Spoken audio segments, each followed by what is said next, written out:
sacudido hasta despertar. Chiqui gritó, ¡terremoto! Ese día me desperté a las 3:01 AM por la fuerte sacudida. Podía sentir nuestro apartamento mecerse y tambalearse. Mi primer pensamiento fue, ¡nuestras hijas! Traté de correr por el pasillo, pero era difícil mantener el equilibrio. Era empujado de pared a pared. Ni en mis pensamientos más locos imaginé un piso de cemento moviéndose como las olas del mar, de arriba para abajo. Tambaleándome hacia el cuarto de mis hijas, tomé un colchón con mi hija aún en él, lo puse sobre mi otra hija y caí sobre ellas, orando que pudiera proteger a mis preciosas niñas. Volteé la cabeza para ver por la ventana. Los árboles se ondeaban de un lado a otro de una manera tan irreal que nunca imaginé. Los cables eléctricos se estaban rompiendo en toda la ciudad y formaban destellos que alumbraban la noche. La ciudad se quedó sin electricidad. Todo se puso oscuro y silencioso. Tan pronto como el terremoto se detuvo, Chiqui y yo tomamos algunas pertenencias y a las niñas, con la intención de salir tan rápido como fuera posible. Había vidrios rotos en todo el piso, las fotos se habían caído de las paredes, todos los trastos estaban en el suelo, la refrigeradora tenía la puerta abierta y la comida estaba tirada. Logramos salir del apartamento sin cortarnos los pies. Nos dirigimos hacia el lugar donde nuestra van estaba estacionada. En esos años viajaba y predicaba los fines de semana, por lo que compramos una van, automóvil tipo camionetía, en la cual adapté una cama para dormir. Los cuatro llegamos seguros a la van y ahí dormimos hasta el amanecer. Me levanté un poco más tarde, aún de madrugada, y chequeé el edificio para ver que todos nuestros vecinos estuvieran bien. El edificio tenía techo, pisos y paredes de cemento. Se construyó para aguantar terremotos. Sí, tenía unas pocas rajaduras superficiales, pero no era nada serio.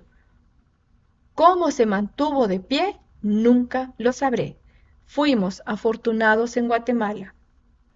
El terremoto de 7.5 grados del miércoles 4 de febrero de 1976 fue uno de los más fuertes en la historia de Guatemala. 22.000 personas murieron y más de 1 millón quedaron heridas, todo en 1 minuto y medio aquella madrugada. Las calles estaban desiertas cuando caminé por nuestro vecindario. Vi muchos edificios con hoyos enormes en ellos. Eran las partes donde las paredes habían colapsado, otros estaban completamente caídos. Cuando el sol comenzaba a salir, manejé mi bicicleta al aeropuerto y saqué el avión. Quise dar una vuelta para ver el tamaño de los daños. Claro, toda la comunicación en la torre se destruyó. Nadie estaba dirigiendo aviones. No había evidencia de que alguien estuviera en el aeropuerto. Fui el único en despegar esa mañana. Mientras volaba sobre la ciudad, me dirigí hacia los pueblos donde tenía amigos misioneros. Todavía había polvo volando en varias áreas donde las casas y edificios habían colapsado.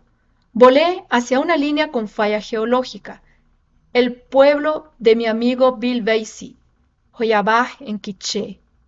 Miré hacia abajo, mis temores fueron confirmados. El pueblo de construcciones de adobe era nada más que escombros. Había 1 o 2 edificios todavía en pie en el pueblo entero.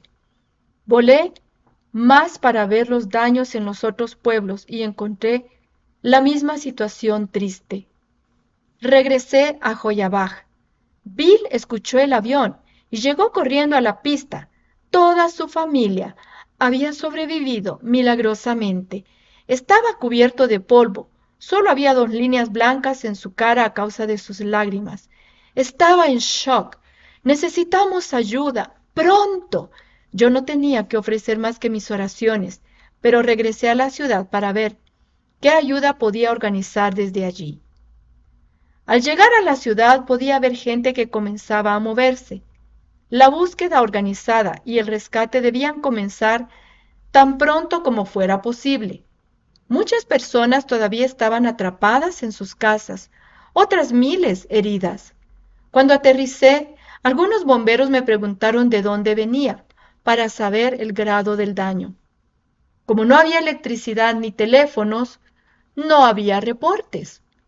Les relaté lo que había visto y de dónde había estado, y les informé todo lo que había visto.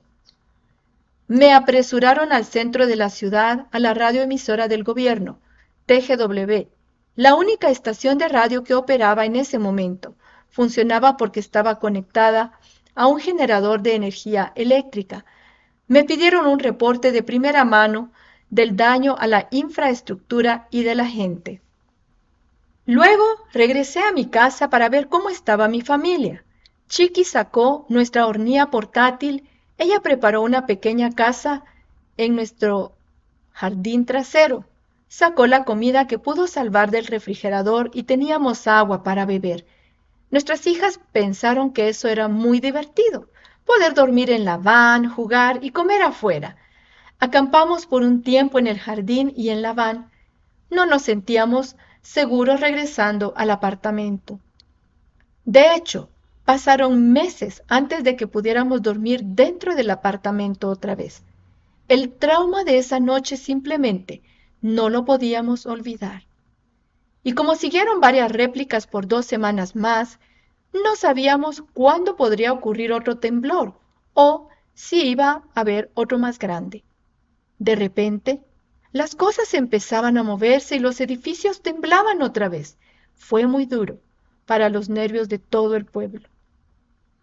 Después de ver a la familia, tomé mi desayuno y regresé al aeropuerto para ver en qué podía ayudar. Había mucho trabajo que hacer. La Fuerza Aérea se estaba movilizando. Ellos sabían que era necesaria una operación muy complicada, ya que las carreteras principales estaban bloqueadas por los 10.000 derrumbes. Era imposible salir de la ciudad, excepto hacia la costa sur, que estaba menos dañada. El aeroclub al cual yo pertenecía se volvió el centro de logística, donde podíamos obtener suministros de supervivencia, medicinas, agua potable, doctores y otras personas para llevarlas a lugares claves. Su plan de acción era formar 3 escuadrones de 10 pilotos, un líder de vuelo. Ellos seleccionaron solamente pilotos que tuvieran experiencia volando en las áreas más remotas. Yo fui escogido. Ese plan nos puso bajo la dirección de nuestro líder de escuadrón. Él recibía peticiones de vuelos, obtenía la ubicación y luego llamaba a uno de sus pilotos para que hiciera el vuelo. Todos los días nos alineábamos en el aeropuerto, listos para responder en cualquier momento. Algunas personas llevaban los suministros y otros voluntarios cargaban los aviones. Aviones de otros países también llegaron para ayudar. El aeropuerto de la ciudad de Guatemala realmente estaba lleno. Todos los días, enormes aviones de carga, uno tras otro, aterrizaban, descargaban y despegaban. Cantidades masivas de bienes estaban entrando a Guatemala. Los Estados Unidos enviaron un par de aviones Galaxy C-5. Uno llegó con un hospital completo a bordo. Tenía cuarto de operaciones, ambulancias, doctores, enfermeras, medicinas, sábanas y comida. La Fuerza Aérea Americana coordinó esta operación masiva cuidadosamente. Trajeron vehículos todoterreno marca Jeep, helicópteros equipados como torres portátiles de control. Con estos, el personal militar estadounidense se volvió nuestro controlador aéreo. Con aviones circulando arriba y otros haciendo cola en la pista, ciertamente necesitábamos control. Los soldados norteamericanos dirigían todo el tráfico y nosotros nos reportábamos a ellos para despegar y para recibir instrucciones de aterrizaje, como se hubiese hecho con cualquier otra torre de control. Ellos hicieron un trabajo muy profesional. Los aviones del aeroclub se parqueaban en las bombas de gas mientras nosotros esperábamos a que nuestro líder de escuadrón nos llamara. «Ok, Don, vas a ir a tal y tal lugar con esta carga». Volábamos de ida y vuelta a esa dirección y nos parqueábamos otra vez en las bombas, donde llenábamos los tanques sin costo. Luego otra llamada. Vas a ir a este otro lugar con esta carga. Los voluntarios separaban los bienes en los hangares del aeroclub. Era un desafío para ellos ordenar las medicinas, sábanas, comida, suministros de plomería, sierras, martillos y otras herramientas para poder desenterrar a los que quedaban atrapados en los escombros. Ellos revisaban todo, lo identificaban y trataban de asegurarse que las provisiones correctas fueran en el avión correcto. Para nosotros, los pilotos civiles, era emocionante. A veces despegábamos dos al mismo tiempo, algo que las regulaciones nunca habían permitido antes, pero esta era una operación militar urgente. Otro, nunca antes, fue que usamos 3 tramos de carretera como pista, permitido porque también era esencial para mover todos los aviones que fueron necesarios para las misiones de rescate. De todas formas, ningún vehículo podía usar esas carreteras. Estaban bloqueadas por derrumbes al norte, este y oeste. Los segmentos que habíamos escogido estaban libres de obstáculos, por lo que el ejército declaró que estos eran pistas de aterrizaje oficiales. Como las carreteras no eran anchas, nos formábamos en una sola línea en cada uno de nuestro tramo asignado. Colocábamos avión tras avión mientras los voluntarios los descargaban y la gente herida abordaba con lo que fuera necesario. Cuando uno llegaba al frente de la cola, tenía que despegar. Después de cada entrega especial, regresábamos a la capital. Entonces, el líder del escuadrón daba a cada piloto su destino. Control aéreo provisto por la Fuerza Aérea de los Estados Unidos, prácticamente con torres de control portátiles, dirigió todo el tráfico en estas 3 carreteras. Volamos todos los días, desde la mañana hasta la tarde. Hubo otro tipo de vuelos que no eran tan emocionantes. Un piloto se turnaba en volar en un circuito por 2 horas a una altitud de 10.000 pies para dar mensajes vía radio. Debido a que las frecuencias de la radio no pasaban sobre las montañas, era necesario retransmitir los mensajes al control central en la capital. Esa era la única manera de pasar llamadas de las áreas destruidas pidiendo cosas urgentemente. Luego el piloto, haciendo eso, tenía que llamar al aeroclub para asegurarse de que estas cosas fueran cargadas y enviadas inmediatamente. Cuando un piloto tenía asignada esta tarea, se quejaba por tener que volar en círculos por un par de horas. Aparte de eso, cosas emocionantes siempre ocurrían. Recuerdo un día, yo estaba parado en una carretera en Chimaltenango, hablando con otros pilotos mientras descargaban los aviones. De repente, oímos una gran explosión, como dinamita o una bomba explotando. Miramos alrededor y la carretera donde estábamos comenzó a moverse como serpiente, agitando los aviones. Podíamos ver ese movimiento llegar hacia nosotros como olas del mar. Cuando nos alcanzó, difícilmente podíamos pararnos. Eso solo era una réplica. Otro día, la tarea que me asignaron fue llevar una carga de suministros a una de las carreteras. Además, llevar a un pasajero especial, uno de los mejores fotógrafos de la National Geographic. Fue enviado para capturar fotos de las operaciones de rescate que eran llevadas a cabo en Guatemala. Esta carretera en particular era estrecha, difícil, pero logré aterrizar. Mientras esperaba mi turno para despegar otra vez, los dos quedamos parados debajo de una de las alas, hablando. Como cualquier fotógrafo profesional, él tenía su cámara lista para cualquier acción. Su cámara podía tomar una secuencia de fotos, solamente se mantenía presión en el obturador. Mientras hablábamos, observé un avión aproximándose a la carretera estrecha. Luego trató de aterrizar bruscamente con viento cruzado. Era evidente que no era un piloto con experiencia.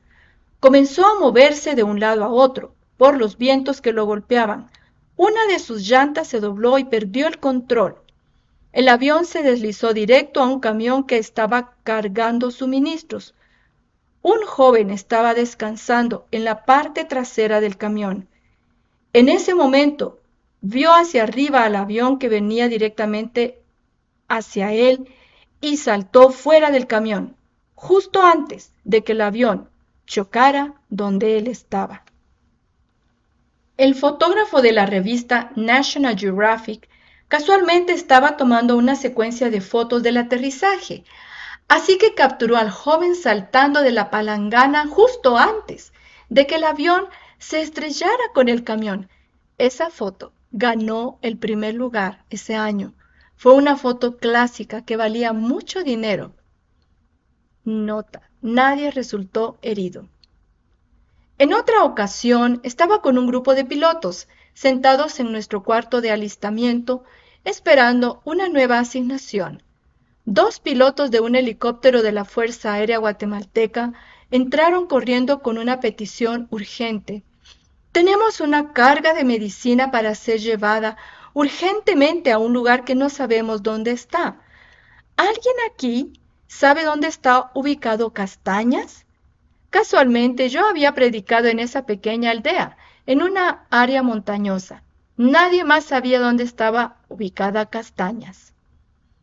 Nuestro líder de escuadrón me dio permiso para acompañarlos y enseñarles el camino. Me subí a ese enorme helicóptero Huey de la Fuerza Aérea Guatemalteca. Luego yo, siendo un piloto civil gringo, proseguí a mostrarles a los dos militares dónde estaba Castañas. Cuando aterrizamos en un campo de maíz, el pastor estaba encargado de coordinar toda la ayuda, esperándonos. Estaba muy sorprendido al verme sentado en el helicóptero militar. Hablamos por un tiempo. Animado, pidió que siguiéramos orando por su pequeña aldea, porque sufrió muchos daños por el terremoto. Todos los días por casi un mes hicimos vuelos llevando víveres y haciendo labor de rescate en las áreas afectadas. Observamos muchas áreas muy dañadas, tales como montañas enteras partidas en dos. Un derrumbe bloqueó un pequeño arroyo. 2 años más tarde había formado un lago hermoso. A veces cuando volábamos, de pronto, grandes nubes de polvo subían de las montañas indicando que temblaba. Era evidencia de otra réplica fuerte. Otro tipo de escenario asombroso fue ver cómo el resto del mundo respondió al terremoto de Guatemala. El gobierno y el pueblo estadounidense ayudaron bastante. Los guatemaltecos pudieron observar cómo cristianos evangélicos de todo Estados Unidos se ofrecieron como voluntarios para ayudar a construir casas y reparar las iglesias. Estaban impresionados de que gente viniera aún meses después del terremoto. Allí comenzó el crecimiento fenomenal de la Iglesia Evangélica en Guatemala, en respuesta al tremendo amor derramado por cristianos. La gente de Guatemala estaba sorprendida y decían: no lo podemos creer, estos cristianos, qué dedicación y qué amor nos han mostrado al venir a construir a estos pueblos. Fue un gran testimonio para toda Guatemala. El terremoto sacó a la gente gritando en las calles. En muchos pueblos, nos contaron más tarde, la gente clamaba a Dios arrepintiéndose de sus pecados. Un país que empezó con pocos evangélicos se convirtió en una de las comunidades evangélicas más grandes de Latinoamérica, por lo que Guatemala, a finales de 1976, comenzó a transformarse en un país con gran liderazgo entre los países latinoamericanos. El terremoto de 1976 no solo despertó a Chiqui y a mí, también despertó a los guatemaltecos.